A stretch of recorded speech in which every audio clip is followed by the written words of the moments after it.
Koteki y soy la maestra de Español 1 y 2. Voy a hablarte de los mochilas y los casilleros. Due to the dangers associated with students carrying backpacks throughout the day, as well as health implications to your posture, Reese Puffer Middle School students are not permitted to carry backpacks or bags from class to class during the school day. Students may carry backpacks to and from school and store them in their lockers during the day.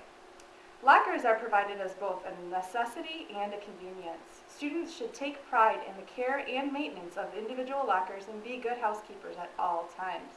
Each student will be held responsible for the appearance and contents of his or her locker.